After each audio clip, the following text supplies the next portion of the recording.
রিফ্লেক্টের side থেকে আমরা দেখেছি একের পর এক ড্যামেজ ডেলিভারি করা হয়েছে। কুটুস তাসিনকে করবে নক, শুরুতে একটা ভালো ওপেনিং নক বের করে ফেলা হয়েছে। এইবার স্ল্যাম ইন করার পালা, কোনো প্রকার কোনো ভুল করেনি, প্লেড একেবারে ক্লোজ রেঞ্জে পৌঁছে গিয়েছে। নেজাদিস এয়ার রাহাতের প্রত্যেকটা ড্যামেজ গ্রেনেড থ্রো করা হবে, একটা প্রেসার তৈরি করা হচ্ছে টাইটান স্পোর্টস ক্লাবের উপরে।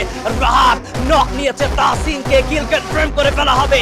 এই মুহূর্তে ফাহিমের এগেইনস্টে আরো একবার আমরা কিন্তু পুরো চারটা প্লেয়ারকে দেখতে পাচ্ছি।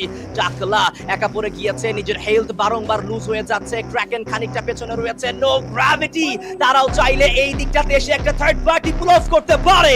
এন্ড টাকলা 04 নিজের এইচপি কে আরো একবার রিকভার করে ফেলতে হবে। দুই দলের মাঝখানে পড়ে গেলে এই মুহূর্তে সম্ভাবনা কিন্তু তৈরি হতে পারে বিপদের।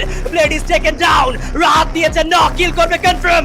Job Breakers wipe out, Reflex United তাদেরকেও জানানো হয়েছে বিদায়, but no Gravity, they are here. And একটা প্রপার টাইমিং থার্ড পার্টি সেখানে আমরা দেখতে পেয়েছি। ফারদিন কিলগুলো কনফার্ম করে নিয়েছে। এখনো পর্যন্ত টাইটান স্পোর্টস ক্লাবের সিঙ্গেল প্লেয়ার কুটুস অ্যালাইভ, তাকে আমরা বারংবার সেভিয়ার রোল প্লে করতে দেখেছি, তাকে আমরা বারংবার এই দলের ব্যাটম্যান হতে দেখেছি। দেখা যাক আরো একবার সেই কাজের কাজটুকু উনি করতে পারবে কিনা। নো গ্র্যাভিটি এখনো পর্যন্ত কুটুসকে স্পট করতে পারেনি। কুটুসের দিকে তারা যাচ্ছে না, কুটুস যেই ওয়ালের পেছনে নেই সেই ওয়ালগুলো তারা ডিস্ট্রয় করছে।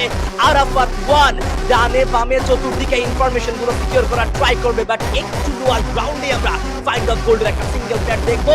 এন্ড এরই মাধ্যমে 6 স্টার স্নাইপার শট দিয়ে ফিনিশ করলো টাইটান স্পোর্টস ক্লাব পুরো টিম।